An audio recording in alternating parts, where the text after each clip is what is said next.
Hello and welcome to Fraud and Your Business. I'm Lauren Selby, an intern from Humberside Police's Economic Crime Unit, and my work with the police is to enable fraud prevention for businesses. The following presentation will discuss the different types of fraud your business may be vulnerable to and the correct ways you can prevent these crimes from occurring, and also how you can take action and report these crimes if you do, unfortunately, fall victim. First of all, I will give a brief overview of Humberside's fraud landscape. So, between April 2019 and March 2020, there are 7,471 victims to fraud in the Humberside area, and there was a total loss of 13.7 million. 81% of offences were cyber-enabled, which shows that cybercrime and fraud go hand in hand. The ONS survey reported and unreported crime found that fraud made up 40% of all crime, and we are more likely to be a victim of fraud than we are any other offence. We are 5 times more likely to be a victim of fraud than robbery, and there is a 30% chance of becoming a victim again within 12 months of already being a victim. We cannot arrest our way out of this, so it's up to individuals and businesses to help prevent fraud and keep their business and selves safe. So, what is fraud? Well, really, it's stealing something through lying, and the official definition is wrongful or criminal deception intended to result in a financial or personal gain. So how do we prevent fraud? We need to be suspicious. If it looks too good to be true, then it probably is. What is cybercrime? Cybercrime is using a computer to commit a crime. There are 2 different types of cybercrime. There's cyber-enabled crime and there's cyber-dedicated crime. So cyber-enabled crime is when the computer is used to attack or manipulate a person. And the growth of the internet has enabled crimes like this to be carried out on a huge scale. Whereas cyber-dedicated crime is when the computer is used to attack another computer system. So it's not actually used to attack a person, it's used to attack a computer system. Cyber attacks and breaches are serious, costly and disruptive. Nearly 7 in 10 large businesses have been affected, with an average cost of £20,000 per business. 1 in 10 of us have been victims of cybercrime, and these days we are 20 times more likely to be a victim of crime online than we are offline. In 2018, more than 17 million Britons were hit by cybercrime. Cybercrime now accounts for more than 50% of all crimes in the UK. Obviously, these figures show that it's a serious problem, and there is things we need to do as individuals and as businesses to make sure that we are protecting ourselves against these crimes. So in 2018, globally, hackers stole £461 billion, and 21 billion of this was from British internet users. So as the image on the screen shows, cybercrime is a greater global cost than the heroin, cocaine and cannabis industries combined. I think that's a pretty shocking thing to come across, as you would imagine that the illegal drug trade is huge. However, hackers are actually costing the economy more. So what are the most common vulnerabilities for businesses? As you can see on the screen, I've named a few, and I will now go on to talk about these more in depth and how we can prevent these certain types. So first of all, let's discuss phishing.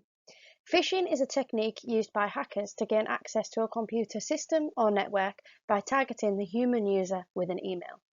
Normally these emails include a time pressure, a threat or a reward. The email usually asks you to open an attachment, which can contain malware or spyware, or click a link to a malicious or fake website. The malicious website may download malware or spyware, or it may prompt you to enter your credentials, which are then harvested. It can also be responding to emails that ask for your personal or financial details. This can happen with business emails as well, so this is important for all of the employees in a business to look out for certain signs in emails, and always double check what information you're giving out, what attachments you're opening and what links you're following. So next, there's smishing and vishing. So most common is impersonated businesses. So this could be Amazon, PayPal, Netflix, etc. So for a smishing scam, you'll receive an SMS message which is the same as the phishing emails I've just mentioned. So they ask you to press a link and enter details, and or send you to malicious websites, etc. And they can use the information that you provide to hack into other accounts or to take money from you. Phishing, however, is actually a telephone call form of phishing. They ask for your personal information and payment details over the phone rather than you input it in yourself. They will ask for them over the phone. They can then use your details to take money and hack into your accounts that way. So not only can this happen to your personal mobiles, if your business use business mobiles, hackers can also send the messages to them. And it could just be something that you think is completely harmless. It may say that your Outlook has logged out and you need to log back in. And if you follow the link and log into a website that seems legitimate, looks like Outlook, it might actually end up being a scam, and actually you've put your information into a malicious website and now they have access to your business email. So what I've just previously mentioned about phishing techniques, customer service fraud also links in with that. So it is a popular form of phishing, and it's where fraudsters pose as Microsoft, Windows, HMRC, the police and the bank, just like the example I've just given. So these emails can contain access software that if you click on the link it will download, or spyware. So it may appear genuine, but actually they've downloaded some spyware onto your business computer, and they're using that to hack information. So they have access to business files, employee information, emails, phone numbers, everything. These pages are very, very sophisticated. They can look exactly the same. They can look just like the real thing. Everything can look the same, but it's actually not Microsoft Windows, etc. So I just want to give a few examples that I've found of websites that you can buy right now, and possibly fraudsters could buy and pose as legitimate companies. So here we have barclaysbanking.com. So for 2 years you can earn this website for 99p. Obviously you can see how easy that would be to fool somebody. You could create an email and the link takes you to barclaysbanking.com, and there you could ask for banking details, and some people may fall for it and think nothing other than it. So obviously you can see I've got NatWest Banks, Santander Banking, HMRC Tax, even Microsoft Office Pro. You may get an email saying your Office 365 has logged out, please relog in to keep your membership. Takes you to a link, microsoftofficepro.co.uk, think nothing of it, you put all your information in, and then they have access to your Microsoft account for a business. This could have your payment details on, other things like that. Obviously that's very risky. You don't want anybody getting any of your information in any way. So this page was just kind of to show you what links people could buy and how easy it could be to create these malicious websites. And a lot of people believe that the little green padlock at the top of a website on the web address means it's safe. Well, as I've noted here, you can actually buy that for £25.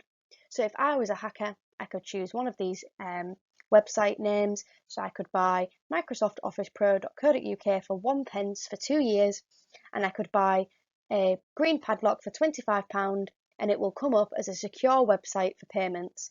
So people are very, very likely to fall for that if they see the padlock. So that's just a reminder that it's very easy to buy these websites, and it is very easy to buy the padlock. So here we have an example of a phishing email. Look out for the fake domains, for threats within the email, look out for spelling mistakes, grammatical errors, and for fake email signatures. It is going to be difficult because even some legitimate emails have threats in them. You just need to always double check. If you see an email that's saying you've been logged out, or you need to re-log in, or you need to update any payment information, the best advice would be to separately go on to Google or in whatever search engine you use, search for that website. For example, if it was Outlook, search for Outlook yourself, go on Outlook yourself, and then look into your settings in your account and see if you can verify the issue there. If it's not there, then the email was probably fake. So here we have CEO spoofing. This is a type of phishing called spear phishing, and it's one that is not as commonly spoken about.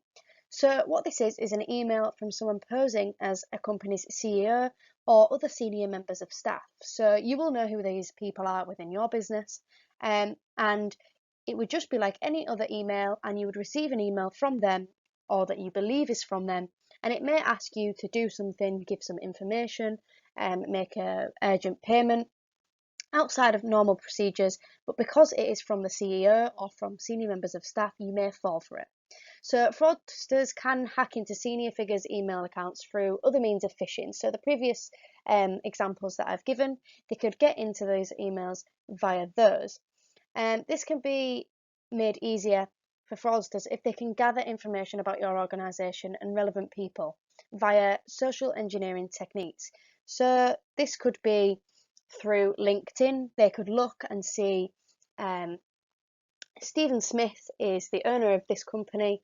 Right, okay, well, I need to create an email and somehow get into this business, business A, and email some of those employees from Stephen Smith and get them to make a payment outside of normal procedure.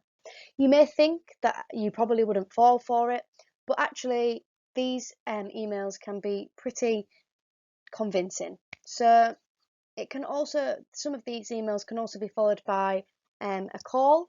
So it may be somebody will follow up and say, hello, you're the CEO of your company, Stephen Smith, has said that you need to make a payment to us.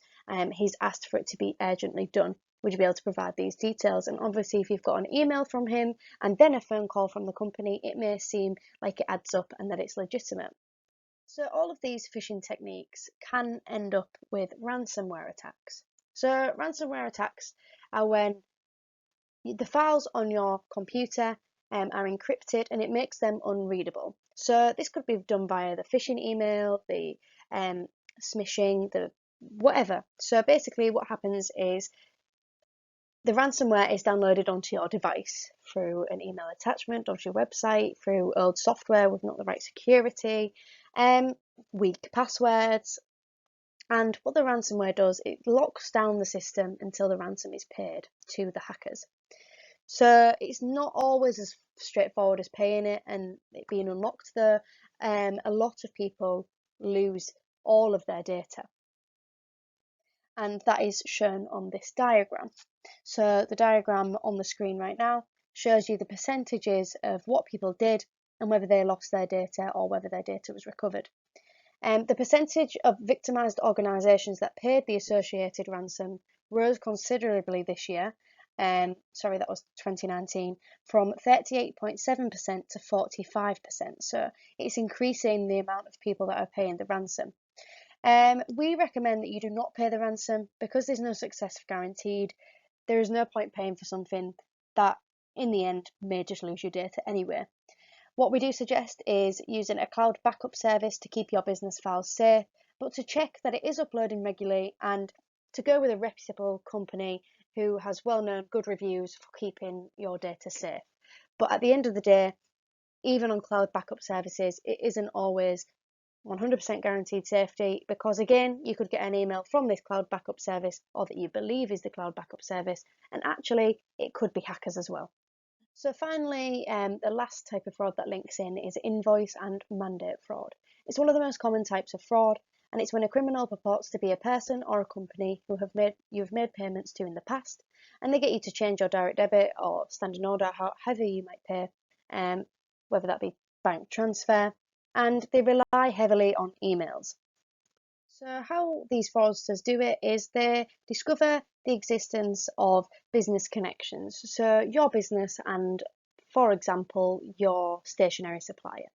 If you do not dispose of your documents, this may be invoices, letters from the supplier, these may get into the wrong hands. So you can prevent this by considering defence in depth. So just implement a layered verification method that relies on more than just email. So if you're making any payments outside of your company, you just need to have a policy in place that says it needs to go through this, this and this before the payment can be made. just to verify it's going to the right person. So what does this mean for you and your business? I've gone over the main types of fraud, but what does this actually mean and what can you do? So owner or employee, everybody has a vital role to play in prevention. So we use the 3 R's: recognise, reject and report. So for recognise, we need to be suspicious. We need to doubt everything. Don't click on any links or attachments unless you are sure. And take 5. So take 5 is basically take 5 minutes to think about whether this is legit. Think of ways that you could check it without clicking on the links. Think of other ways around it and just take 5 minutes and don't do things straight away, because a lot of people fall victim because they just click instantly as soon as they see something and they don't read all the information. So check the sender information, ensure security software is in place and up to date, and ensure that there is a set procedure for dealing with any payments, and be suspicious if anybody asks to do any payments outside of this. And be cautious of any unexpected communication from companies or other members of senior staff that you're just not quite sure about, and that doesn't usually happen. And also make sure you're using strong passwords and that you're changing them regularly, and also always report. Just before we end, I will just add in some information about passwords. A lot of people don't realise how strong passwords are and how to create a strong password. So here's just a little diagram showing you what passwords are best. So a lot of people think that if you use capitals, lowercase, numbers, symbols, that will be the most secure password. But as you can see here, that the top example will actually take 3 days to guess if you have software that guesses passwords. So the difficulty level for that to be guessed is actually easy. So, and it is also very difficult to remember. So the best password would be to create 4 random words. So these words can have meaning to you, but they won't be easily guessed. So, for example, the example used here is correct horse battery staple. It may not mean anything to anybody else, but in your mind you may create a picture and you may be able to remember it better because you may memorize this picture. So correct horse battery staple would actually take 550 years to be guessed by a computer software that does 1,000 guesses per second. So that means that that password is hard to guess. It's just something to think about when your password needs changing or if you're signing up to something. Just think about, actually, 4 words may be better. If website needs symbols, you can add a symbol at the end or in the middle, or if it needs uppercase, you can uppercase the first letter. Obviously, the 4 words aren't going to work for every single password because some do require extra things, but you can add things in and tailor it to that.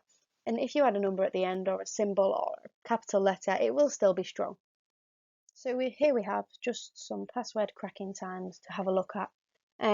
On the left is the weak, on the right are the stronger. As you can see, there's the password and then how long it'll take to crack. So as you can see, right at the bottom on the right hand side, the 4 words is 607 million years to crack. Now that's a very, very long time. That is the strongest password, 4 words. But as I said previously, if you can't use 4 words and you need to add things in, that's fine as well. On the screen now is a website we can all go onto, and it's called Have I Been Pwned? And you can put your email address into the search bar, just like the example on the screen, and you can see whether your email has been involved in any data breaches, and it will let you know what websites the data breaches have been on and what information has been compromised. And this can help you if you need to change any passwords, and it'll help you to know if any of your data may have been leaked. So finally, how is fraud investigated? Well, the police work alongside Action Fraud. So this is actionfraud.police.uk, where you can report fraud and internet crime and cybercrime. They have a phone number you can call, a 24/7 live cyber, and also a 24/7 live web chat where you can report fraud that you may have fallen victim to. So I would suggest taking some time now to write these phone numbers down and website, just so that you could report back to them in the future if unfortunately you do become a victim to fraud, or if you think you already have. So that's 0300 123 2040. And that is for action fraud, for reporting fraud. And finally, just to mention something that Humberside Police are doing is the Humber Fraud Forum. So the aim of this is to reduce the number of fraud victims in the Humberside area. It promotes fraud awareness, and it can create a anti-fraud culture across the city by encouraging and developing anti-fraud strategies for people to utilise. And this can be for business, so you can join the Humber Fraud Forum and you'll be able to take part in prevention work and awareness work on fraud that you may fall victim to. And it helps to support a wider Humber and regional response to fraud. So you can contact us for more information if you want to become a part of the Humber Fraud Forum. These websites are on the screen right now. You can visit them after this presentation. They may be able to give you some more information on the types of fraud I've discussed today. You can go on Friends Against Scams and you can actually take part in some training for fraud prevention, and you can visit Action Fraud and you can report anything unusual. And you can also go on Get Safe Online. They have some very useful information on there about fraud prevention too. So it is very much worth visiting them all, just to have a look at what extra things you can learn about, and just make sure that your business as a whole knows the vulnerabilities and knows what to look out for. So that is the end of my presentation. I've put Action Fraud on there again. If you didn't manage to get the phone number down on the website, you can get it off this screen as well. That is all. Thank you for taking the time to listen to this presentation and learn about fraud prevention. If you have any questions, I have put my email on the screen. I am open to answering anything, so feel free to email me. Or if you want any further information, it doesn't have to only just be questions. My email is there and it is open to questions, and it is open to any further information you may need. Thank you very much. And I hope that the work that we've done today will enable you to prevent fraud in the future and keep your business and yourself safe. Thank you.